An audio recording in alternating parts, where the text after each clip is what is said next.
eu queria agradecer também o convite generoso da Bia, da Georgia, né, a organização dessa mesa. É para mim um prazer estar no arquivo geral, né, acho que qualquer historiador carioca guarda com carinho no coração, não só, né, pela importância de forma geral do arquivo, mas no meu caso, de importância particular para a minha pesquisa, né. Então eu queria agradecer essa oportunidade de estar aqui, né, com dois grandes colegas e amigos, né, Guedes e William. Para mim é um imenso prazer. Eu vou falar um pouco sobre a questão, sobre o que eu falei no livro, né, enfim, sobre esse trabalho, que é sobre comunicação política, puxando para os assuntos com os quais eu trabalhei, né, mas tentando fazer também um gancho com aquilo que o Roberto Guedes estava falando agora, que me parece importante. Né, tem um tema que eu acho que é fundamental quando a gente trabalha comunicação política, né, que é o conceito, e que está muito claro na fala do Guedes, né, que é o conceito de administração partilhada. Né, ou seja, o que os trabalhos, né, desde da renovação da historiografia portuguesa, sobretudo a partir do Antônio Manuel Espanha, vem demonstrando, e para o Brasil também, é que não dá para a gente pensar uma administração centralizada, não dá para a gente pensar, né, um poder político centralizado na figura do rei, não dá para a gente pensar o rei como única instância legítima de poder. Né? Nesse sentido, né, a ideia de que o poder, na verdade, ele é partilhado, você tem esferas de poder, né, e essas esferas de poder, na verdade, elas atuam, né, ou deveriam atuar, pelo menos em termos ideais, né, na busca do bem comum, né? E aí é importante, né, também ter em conta que bem comum nessa sociedade não é o que é bem comum para a gente, né? Quer dizer, o bem comum para nós é aquilo que atende a todos igualmente, né? Uma sociedade onde o regime é uma sociedade que é desigual e se entende como naturalmente desigual. Então, obviamente que, né, vai atender a todos, mas de forma também desigual.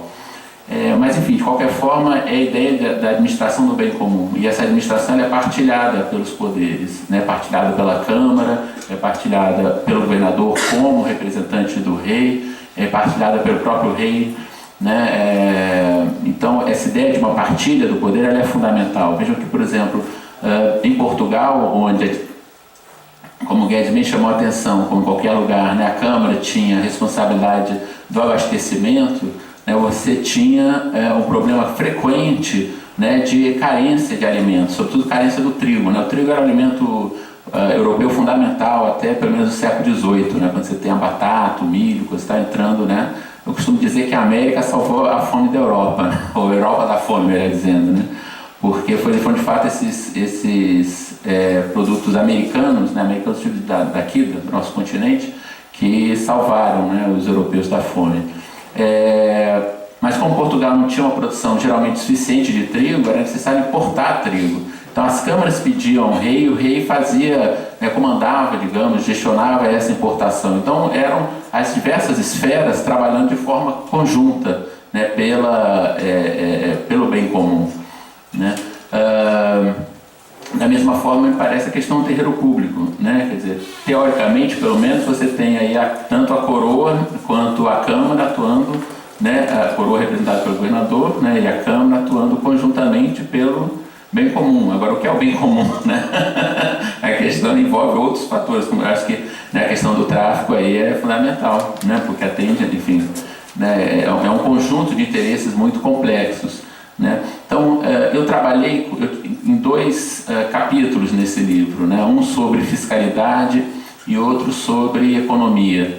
Né? Eu vou falar primeiro sobre fiscalidade, porque tem a ver exatamente com isso que o Guedes estava falando. Porque quando a gente trabalha com fiscalidade, né, a noção mais tradicional, né, do que a gente entende por uma formação de Estado Nacional na Europa, etc. e tal, né, remete à ideia de uma concentração constante, né, do poder político na mão do rei, e essa concentração ela passa também para uma concentração do poder econômico, leia-se o poder fiscal. Né? O rei concentra, né, a capacidade de criar tributos, de cobrar tributos, etc. e tal, cada vez mais. Quando a gente olha para o Império Português, a gente vê que não é nada disso. Né? Quer dizer, na realidade, junto com o rei, você tem as câmaras, né, criando tributos. criando tributos para desempenhar certas funções que a princípio caberiam à coroa. Né? Isso no século XVII é muito claro no Rio de Janeiro. Né? A Câmara do Rio de Janeiro criou uma série de tributos ligados, sobretudo à questão da defesa, pagar os soldados, né? Construir as fortalezas, reconstruir, etc. e tal, pagar a munição, pagar a nau guarda-costa, né? Que seria uma espécie de guarda costeira. E tudo isso quem faz é a Câmara. Então a Câmara gestiona, a Câmara governa, digamos assim, grande parte a questão da defesa, né? Que é uma questão que nós podemos pensar basicamente ligada à coroa. Né? Mas aqui a ideia do bem comum passa exatamente por uma gestão conjunta entre a coroa e a Câmara. Né? O rei enviava soldados, poucos na verdade, mas enviava soldados para a colônia, para o Rio de Janeiro, para Salvador, para Pernambuco, mas quem pagava esses soldados eram as câmaras. Né? Então, isso chama a atenção exatamente para esse caráter partilhado, né? Para esse caráter dividido do poder. Quer dizer, a gente não pode pensar no poder como uma instância única. Né? Se é um bem comum, mas esse bem comum ele é governado de forma partilhada entre as diversas esferas de poder. Isso fica muito claro na questão da fiscalidade. Né? Tem um documento da década de 1730 que fala, né, da arrecadação da capitania do Rio de Janeiro. É muito interessante, porque tem a arrecadação da provedoria da fazenda, que é um órgão ligado ao governador, portanto, né, à coroa diretamente, e tem a arrecadação da Câmara. As coisas são juntas, né, estão promiscuamente misturadas, digamos assim. Né, não há uma separação, né, porque exatamente a ideia central aqui é do bem comum. Né. Isso é importante porque nos remete à questão que o Roberto Guedes falou inicialmente, da correspondência, né? Daquilo que aparece, daquilo que se manifesta na correspondência. Né? Quer dizer, essa correspondência tem que ser lida como um canal ou vários canais distintos, né? Quer dizer, ele chamou a atenção, quer dizer, você tem a documentação para o Conselho Ultramarino, você tem a documentação, a correspondência local entre o governador e Câmara, etc. e tal, né? São instâncias diferentes de comunicação política, né? E com intensidades diferentes, porque são assuntos distintos também. Então, trabalhar, né, com a comunicação política entre coroa e poderes locais, né, significa pensar exatamente o que são esses poderes locais, né, o que é esse poder central representado pela coroa, né, e como essa comunicação se dá e o que cabe a cada esfera, né, o que cada esfera responde. E aí, já entrando um pouco na questão da economia, né, eu retomo também o que o Guedes falou sobre a importância do Polanyi, né, para a gente pensar o que é essa economia, né, que o Polanyi vai chamar de enraizada, né, no antigo regime. Quando a gente pensa economia no sentido atual, é fácil para a gente entender o que é economia, né? O fenômeno econômico, né? A gente vê no jornal, enfim, está lá, né? Parte política, economia, esportes, né? Né? O nosso mundo é bem dividido, né? As coisas são bem organizadas, e a gente tem muito claro, né? Se comprar uma coisa é um fenômeno econômico, né? Faz parte da economia, ou vender, etc. e tal, né? Jogar bola é outra coisa, enfim, mas enfim, a gente sabe exatamente, né, o que é economia e o que não é. Né? Na nossa sociedade isso é muito claro, né? E é uma esfera pública, sobretudo, né? A economia se dá na esfera pública, né? Onde nós somos produtores, consumidores, vendedores, enfim. Nessa sociedade não, né? Não há um conceito de economia tal como nós entendemos, né? Assim como a escravidão, né? Assim como a escravidão é um assunto interno, é um assunto da casa, né? É um assunto do lar, é um assunto doméstico, a economia também é um assunto doméstico. Né? O conceito de economia é de administração da casa, de administração, né, da família. Né? E a própria palavra administração, né, nos remete a uma esfera que é uma esfera fundamentalmente política. Né? Quando eu falo em administração, não estou falando, né, no fenômeno econômico puro, mas estou falando no fenômeno que é político, sobretudo. Segundo Blutor, né, que é o primeiro dicionário, já no século XVIII, o primeiro dicionário de português, Economia, eu cito, o governo e regimento particular da casa, família, mulher, criados e administração da fazenda. Fazenda aqui no sentido de bens, né? Conjunto de bens.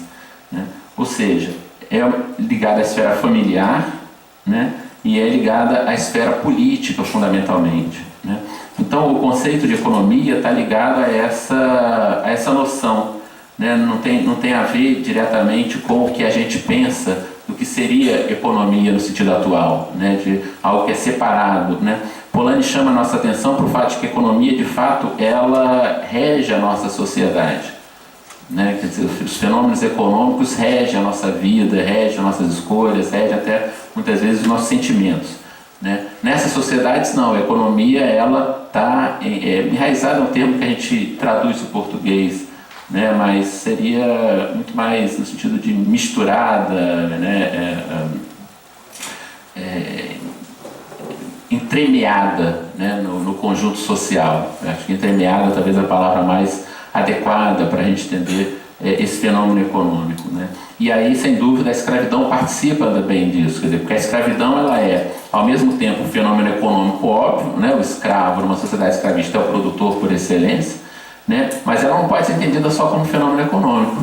Né? A escravidão é um fenômeno político também, social, ideológico, ela traz em si uma série de outros elementos que são fundamentais. Né? Não dá para a gente pensar a escravidão apenas como uma...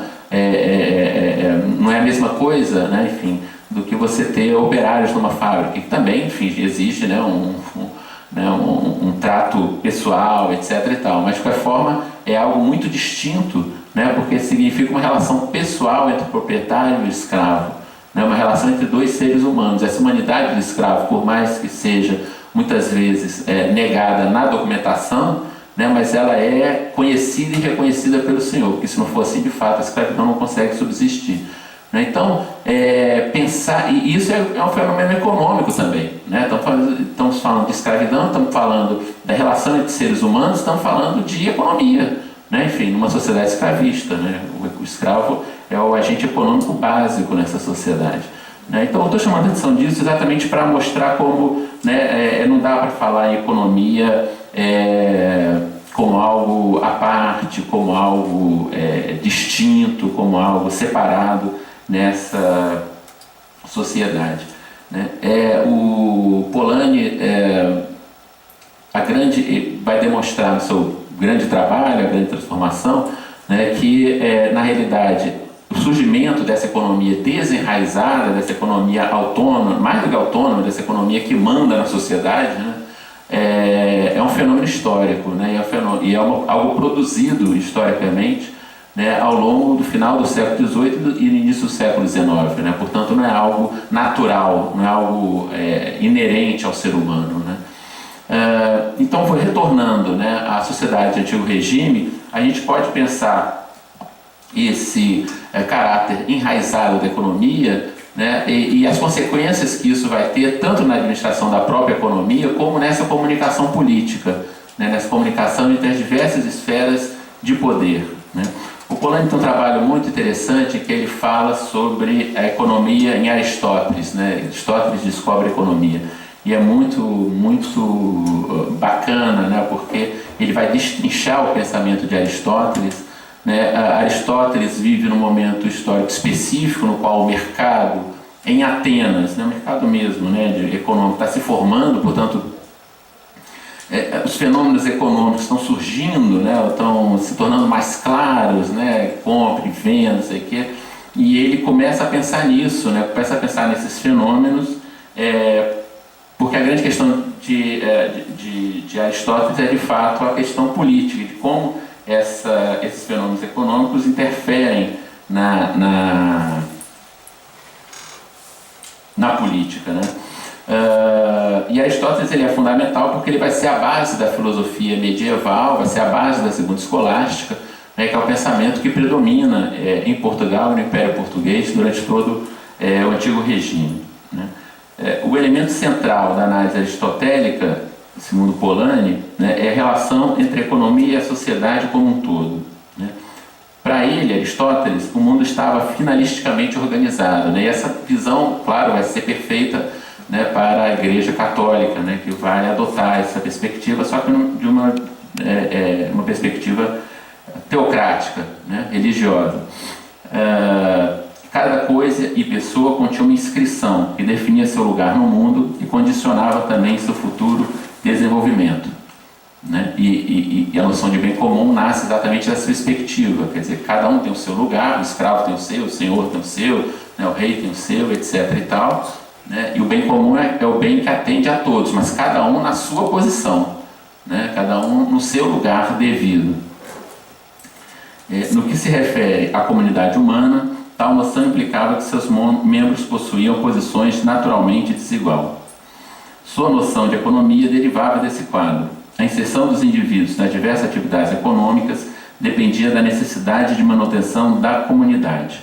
Manutenção não somente física, e aqui entra a questão do abastecimento, também colocada pelo Guedes, mas também social. O preço dos bens transacionados surge aí como resultado das relações sociais e não de um livre mercado. E aí eu cito: os preços são estabelecidos com justiça quando se ajustam à posição dos participantes da comunidade, com isso reforçando a afeição em que se fundamenta essa comunidade. Em outras palavras, o preço justo depende das posições ocupadas pelo vendedor e comprador na comunidade. Esse é um elemento central para a gente pensar essa concepção de economia, que é não só aristotélica, mas que é também do antigo regime. Quando a gente pensa na Câmara, por exemplo, e no controle que a Câmara possuía sobre o abastecimento, né, a gente vai ver que a Câmara, ela, por exemplo, definia os preços dos produtos básicos, né? Então, você tinha a figura do almotacel, né, enfim, que era o responsável exatamente, e o verbo era esse, almotaçar, né, os preços, ou seja, definir os preços dos produtos básicos. Essa definição dos preços passava exatamente pela qualidade dos vendedores e dos compradores. Então, obviamente, que quando se tratava, né, do preço da farinha de